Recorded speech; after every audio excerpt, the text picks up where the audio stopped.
Chelsea, Chelsea, Chelsea, Chelsea, Chelsea, Chelsea, Chelsea, Chelsea, Chelsea. Fala galera do Nação Blue, tudo bem com vocês? Tô aqui com o Matheus. Fala Matheus, beleza? Beleza, fala galera, muito bom estar aqui novamente, a gente iniciando esse projeto no Nação Blue, né, de vídeos de pré-jogo, pós-jogo, e graças a Deus acabou a data FIFA, temos o Chelsea de volta. Eu confesso que eu não aguentava mais não, data FIFA pra mim é uma coisa que fica meio entediante depois de um tempo. Sim, pra mim também, com certeza, e lógico, né, já nem se lembra mais como é que joga o Chelsea, né? Exato. Vamos falar dele então, né, amanhã... Sabadão, 9h30 da manhã, o Chelsea enfrenta o Newcastle fora de casa. Jogo importante, jogo para tentar colar nos líderes ali. Se o Chelsea vence, são 3 pontinhos extremamente necessários, podendo ir para 18 pontos, que é o mesmo número de pontos do líder Leicester nesse momento. A tabela tá bem bolada nesse início, né? Bem em anos 70, Leicester, Tottenham, Liverpool e Southampton, né? Formam o G4, né? Que a gente chama. E o Chelsea tá ali, mas tá muito colado, tá muito embolado. O Aston Villa tem a mesma pontuação, o Everton tá só 2 pontos atrás, Crystal Palace, Wolverhampton, o próprio City em 10º, né? Então a vitória é muito importante em cima do Newcastle, que não vive uma boa fase, né? Venceu a última partida, mas tinha empatado e perdido nos últimos 2 jogos anteriores a essa vitória. E tá ali com 11 pontos. Então a gente não pode tropeçar, né? Até porque tem 11 pontos, eles são só 4 de distância. Exatamente. O Newcastle, as duas últimas partidas, o Newcastle venceu o Everton por 2-1 e perdeu para o Southampton por 2-0. E o Chelsea, nas últimas 2 partidas, uma partida pela Champions League e a outra partida pela Premier League. A da Champions League venceu o Rennes por 3-0 e na Premier League goleou o Sheffield United por 4-1. Exatamente. E importante destacar também, né, que temos a volta desses jogadores da data FIFA. Alguns tiveram momentos bem complicados, né, como o nosso glorioso Timo Werner, foi a cara do 6-0 da Espanha sobre a Alemanha, mas também tivemos jogadores fazendo gols, né? Tivemos jogadores indo muito bem, principalmente na seleção inglesa, e é importante porque os jogadores voltam com moral, né, para o nosso time. Vale lembrar também que Kovacic também marcou gol nessa data FIFA. Pela seleção sub-21, a gente também teve alguns jogadores que foram utilizados. O estilo Hudson-Odoi também foi bastante comentado nessas últimas 2 semanas, então são coisas que valem a pena ser ditas. Para a torcida do Chelsea fica aquele recado, aquela dúvida, né? Se o Havertz finalmente vai testar negativo ou não, se ele está liberado para jogar, porque depois de ter o coronavírus no organismo dele, ele não pode jogar bola. Então fica essa dúvida, Havertz volta ou não volta? E é interessante porque hoje o Havertz ganha um papel de fundamental importância no Chelsea, na construção de jogadas, essa chegada à frente. E se você não tem esse jogador à disposição, é necessário o treinador quebrar a cabeça, né? O nosso glorioso Super Frank, quebrar a cabeça para conseguir manter um Chelsea ofensivo. A gente viu que o Havertz consegue fazer essa função, principalmente quando joga centralizado. Então, a gente espera muito que ele esteja disponível, todo mundo esteja disponível, né? Acho que a nossa página até colocou o ratinho da sorte lá com a cruz, sempre dava certo para prevenir as lesões na data FIFA. E foi até uma data FIFA que eu achei que foi bem duradoura, né? Mesmo diante desse cenário de pandemia, Nations, amistosos. Provável escalação do Chelsea para amanhã. Mendy no gol, cada vez mais seguro, cada vez mais mantendo a linha de gol, botando Kepa e Caballero no gol, na reserva mais do que nunca. Além dele, temos Reece James na lateral direita, dupla de zaga, Zuma e Thiago Silva. E na lateral esquerda fica a dúvida se o Tio volta a jogar ou não, né? O Tio sentiu na data FIFA, voltou antes para Cobham, então fica a grande dúvida se ele volta ou não amanhã. O meio campo, né, para amanhã provavelmente deva ser Kovacic, Kanté, Mason Mount e o Mount centralizado, e no ataque devemos ver por Ziyech, Werner e Tammy Abraham, que ao meu ver é um bom trio de ataque. Falando do Newcastle, o Newcastle tem alguns desfalques para o jogo de amanhã. Dubravka e Rich estão com lesões de longa duração, não vão poder atuar. E o Ryan Fraser volta a ser relacionado pelo Newcastle. Então, são 2 desfalques importantes e um retorno importante do Newcastle também, que eu acho que Ryan Fraser pode dar uma aprontada na marcação do Chelsea se ele quiser. Matheus, o que você tem a me dizer sobre o jogo de amanhã em si? A gente estava falando do Havertz, de que se joga ou não joga, é uma importante peça para o tio Lampard. Como é que funciona para vocês tudo? No caso, esse é um jogo para o time em si pegar confiança, né? A gente tem visto que nos jogos em que Mendy e Thiago Silva jogaram juntos, a maior parte deles, se não todos, eu não consigo me recordar bem agora, mas o time teve uma consistência defensiva muito grande, teve clean sheet, o Mendy consegue se provar aos poucos na Premier League, tem uma adaptação muito rápida e isso é fantástico, porque era uma das nossas preocupações para essa temporada com relação ao Kepa, com relação ao Cavalheiro. Thiago Silva ainda com 36 anos, mas jogando fino da bola, e a gente precisa reconhecer isso, né? Que tem muitos preconceitos, principalmente aqui no Brasil, de ser um jogador chorão, muito aliado à Copa de 2014, mas fez a Copa de 2018 muito sólida, chega no Chelsea, assume a responsabilidade, chama para si a responsabilidade na defesa, e consegue até agora fazer grandes partidas com a camisa do Chelsea em nível nacional e nível internacional também. Não à toa tem sido convocado para a seleção. E é o jogo que consolida talvez o meio campo também. Com relação a Kovacic, Frank Lampard voltou a usar Jorginho, né? Também tinha essa preocupação na temporada passada, que ele não estava utilizando o Jorginho com tanta frequência. E a gente vai ver também analisar ataque, se ele vai manter o Timo Werner como uma referência, se vai fazer ele jogar novamente ao lado do Tammy Abraham. Esses jogadores chegam dos seus jogos nacionais agora com muita moral. O Mason Mount foi muito elogiado, não só pela imprensa britânica, mas também pela imprensa europeia num todo. Então vai ser importante para a gente analisar, separar o joio do trigo, né? É um jogo importante porque a tabela está embolada, mas a gente sabe que o Chelsea nesse momento tem mais time que o Newcastle e aparenta estar mais organizado que o Newcastle. Isso. O Newcastle, inclusive, ele tem 2 desfalques importantes, que, né, o Dubravka e o Rich não podem jogar porque vem de lesão longa, mas em compensação o Ryan Fraser volta a ficar disponível, né, para jogo. É um jogador que pode incomodar um tanto assim o setor defensivo do Chelsea. Eu acredito que o Chelsea deva vencer essa partida, independente se com ou sem Havertz, até porque o provável time seja Mendy, Reece James, Zuma, Thiago Silva. Fica a dúvida se o Tio vai jogar ou não, mas se o Tio não jogar, acredito que o Emerson jogue no lugar dele, já que o Marcos Alonso foi guardado no cativeiro do CT de Cobham e nunca mais voltou. Exatamente. Ninguém sabe o que se passa com o Marcos Alonso.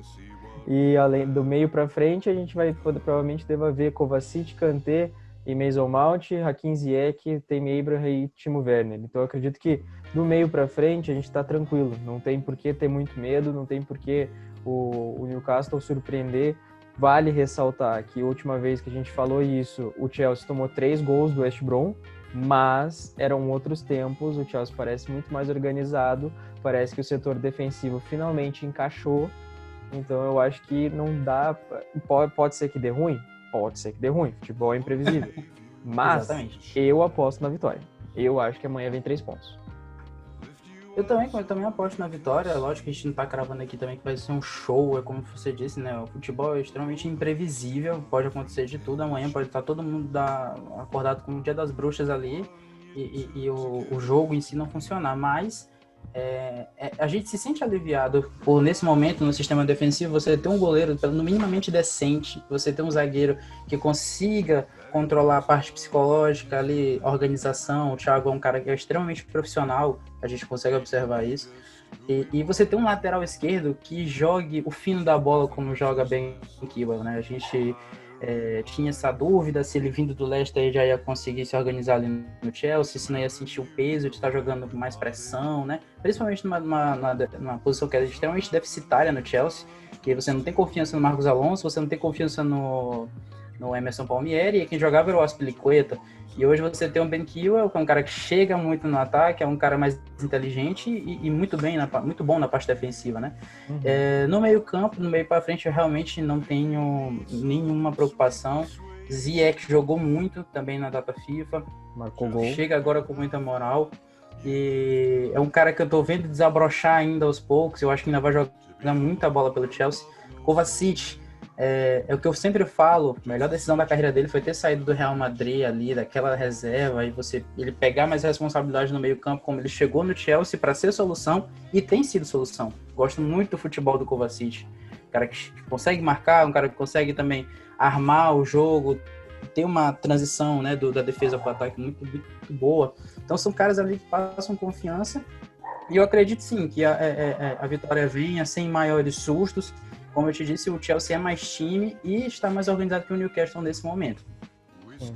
Uma coisa que eu acho que vale a pena ser dita, acredito que ele não deva figurar no banco ainda, mas que é importante ser falado Billy Gilmour voltou às suas atividades normais. Billy Gilmour já entrou em campo nos últimos dias pelo Sub-23 e já voltou a jogar. Isso é uma coisa boa para falar também. Por quê? Porque Billy Gilmour é uma das maiores promessas do Chelsea dos últimos anos. Todo mundo espera muita coisa dele.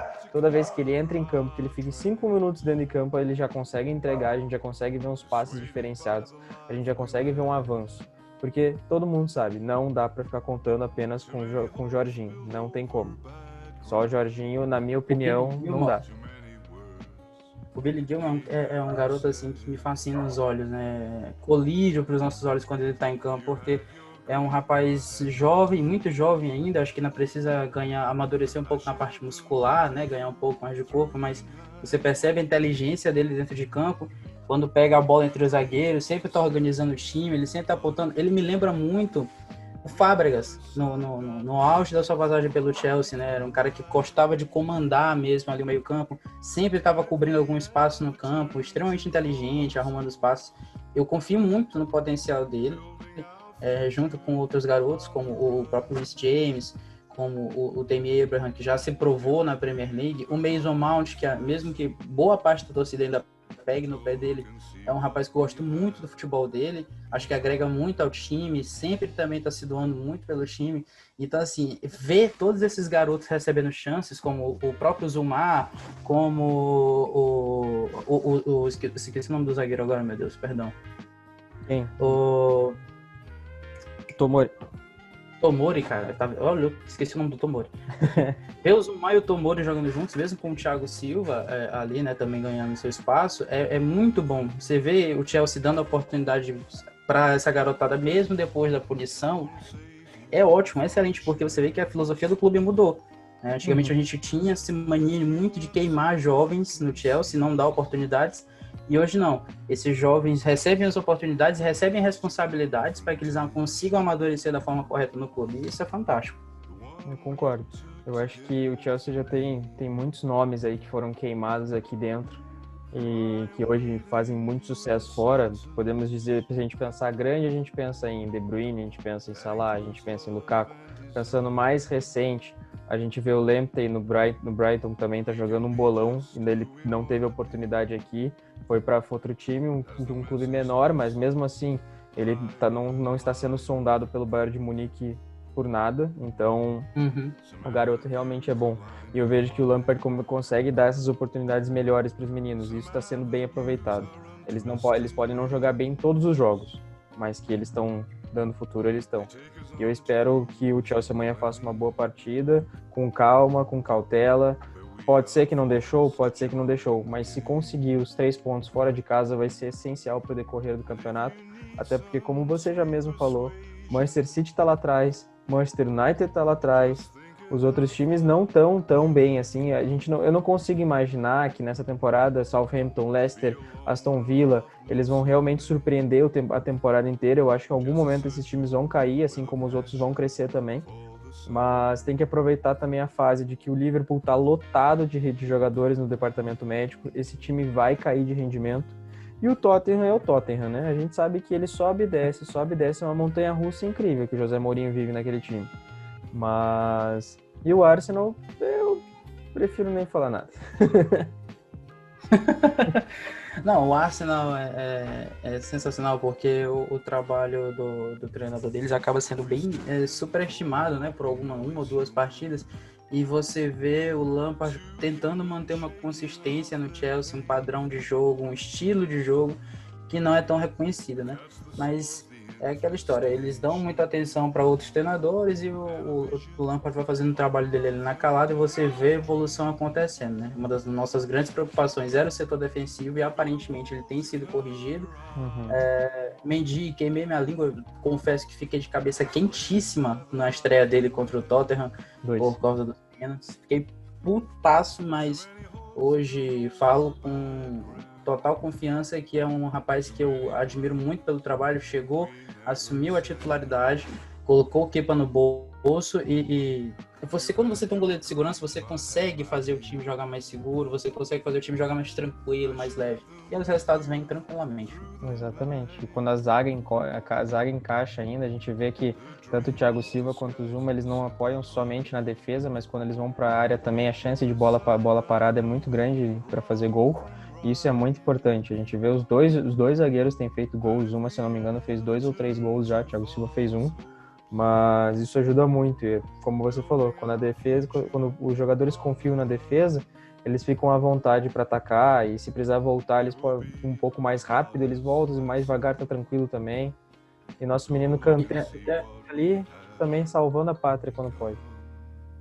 Até o comentário que a gente merece falar também, né, sobre França e Finlândia, que teve o Zuma foi titular, mesmo a Finlândia lá fazendo 2-0 na França, a França jogou com um time alternativo, né, mas o Zuma foi muito elogiado. Porque realmente os gols aconteceram em dois momentos que a França teve um apagão no primeiro tempo, mas o Zuma foi muito consistente, estava dando uma boa saída de bola, depois o Kanté entrou, e aí você vê que se esses jogadores começam a receber oportunidades, a seleção inglesa também convocou vários jogadores do Chelsea, então você vê que o trabalho tem sido bem feito. Acho que os resultados vêm, a gente precisa ter um pouco de calma também na Liga dos Campeões, mas nós temos um time a ser lapidado para várias temporadas. Então a torcida nesse momento precisa ter paciência que os resultados vão acontecer. É verdade, concordo plenamente com você. Então é isso, pessoal. Fica aqui o nosso pré-jogo, que amanhã nosso Chelsea, nossos Blues vençam, conquistem os 3 pontos, independente seja 1, 2, 3-0, 2-1, 3-2, tanto faz, eu só quero os 3 pontos. E amanhã, pós-jogo, a gente volta para falar sobre o jogo, sobre a análise tática do time, para vocês, tudo certinho. Fiquem ligados que logo, logo tem mais. Abraço para vocês, abraço, Matheus, até amanhã, que o Chelsea vença. Até amanhã, se Deus quiser, vitória do Chelsea amanhã. Valeu, pessoal, até amanhã.